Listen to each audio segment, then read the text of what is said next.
Do you want to know how to execute trades like this in just a few minutes each day on the 5-minute charts and make a decent amount of money? Watch this.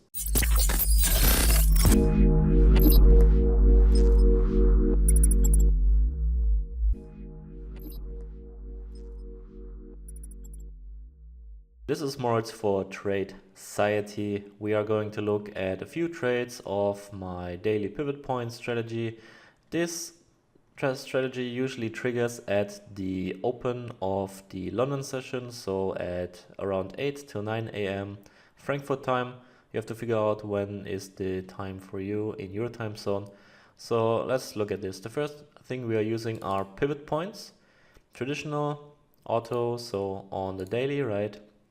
And I use the daily pivot as 1, as 2, as 3, or 1 or 2 or 3. If you want to know how pivot points work, simply Google it.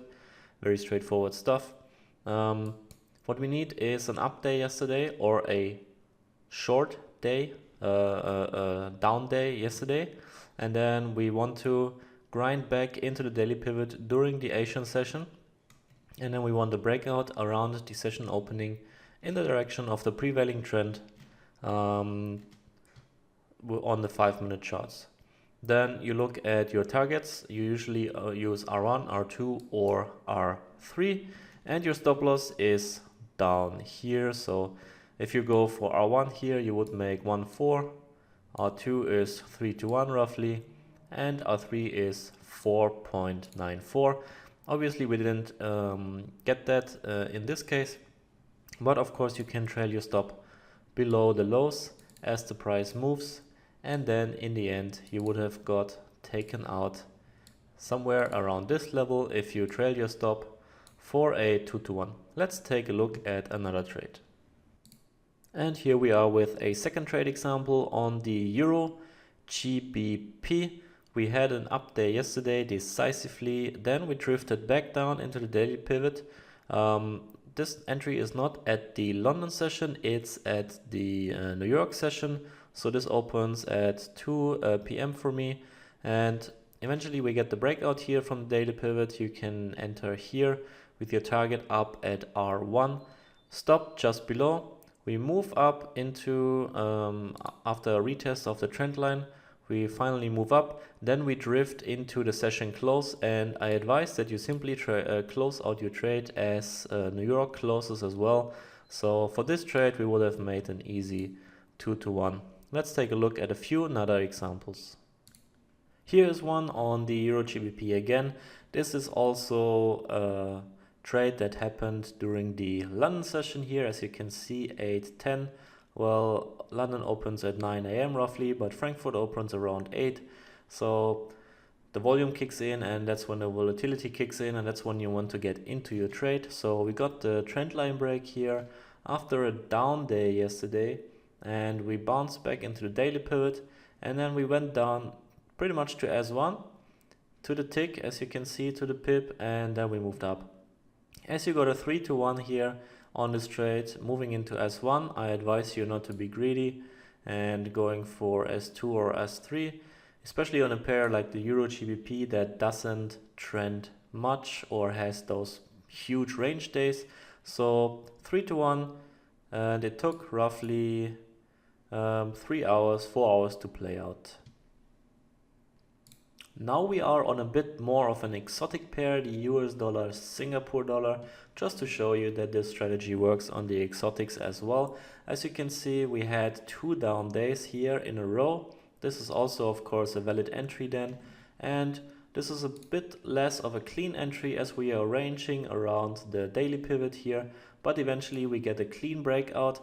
You can wait for the last low to break before you actually enter, but in my opinion this is a good enough setup to take, and we went down into S1 immediately after our entry around 11 a.m.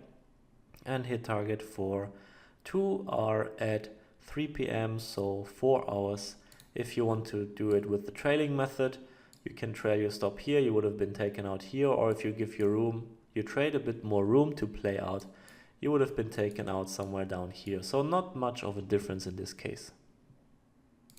Now we are on a yen pair, just to show that this works on pretty much any major currency as well.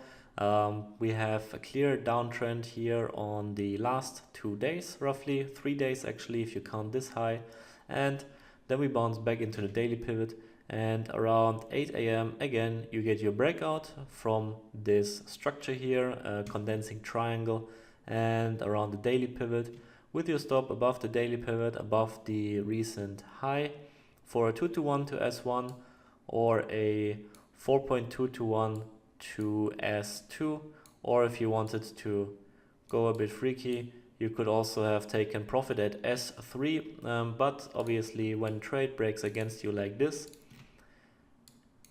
you get out, and when it resets the trend line is your latest place to get out.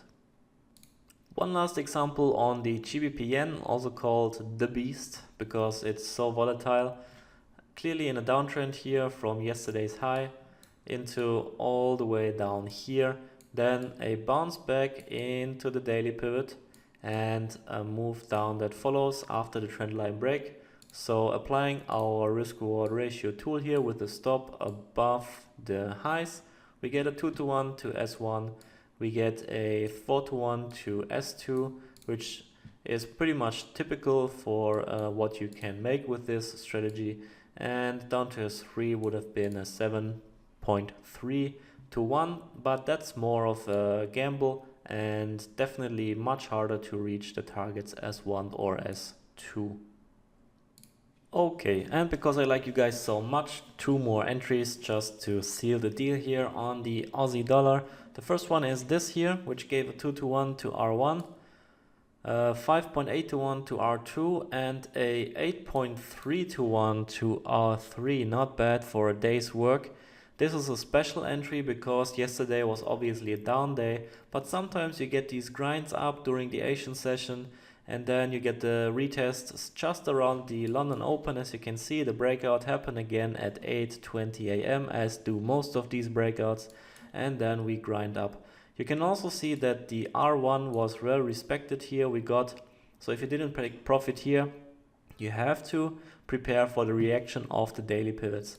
The same here at R2. We bounce into this and we get a strong reaction of the pivot. So these pivots, they are certainly to be taken note of. And here's the second entry on the Aussie dollar. We have a double bottom, triple bottom actually, clearly in an uptrend, and then we have a clean breakout around 11:10, so 2 hours after London Open, for a small risk reward ratio to R1, 1.25. I don't recommend taking trades below 2-to-1, but a good 3-to-1 to the R2, and we almost hit it. And then obviously you have to manage your trade and get out as the session closes or a low gets taken out. All right, that's it for this trading session, for this trade review. Let's take a look at a summary. So here we are again with the very simple trade plan that goes into this strategy. 1, the previous day has to be trending up or down clearly. 2, we grind back into the daily pivot during the Asian session. 3, we enter with the breakout on the 5-minute chart during the London session opening, or sometimes you can also get an entry during the New York session opening, but typically this will happen around the London Open. 4, risk above or below the pivot and swing high or low. 5, take profits at pivot as R levels, usually S1 or R1 or S2 and R2. And 6, if your take profit was not reached or your stop loss until the end of the session, you close your trade. That's it pretty much for this strategy. I advise that you take a look at the backtesting capabilities of TradingView to test this strategy a little bit, see how it works for you, and obviously how you are going to implement this into your daily trading. The great strength of this strategy is that usually you can close out your trades, you can open your trades during the London session around 1 or 2 hours into the open, which makes this a very plannable trading strategy for you guys that have a job or other occupations, for example, and also that you can definitely or should definitely close out your trades until the end of the session. So purely day trading here, no overnight risk. You can sleep like a baby and you will be just fine if you follow these rules here and stick with a 2-to-1 minimum risk reward ratio. So that's it for me. Over and out, and I'll see you in the next video. Thank you for your time.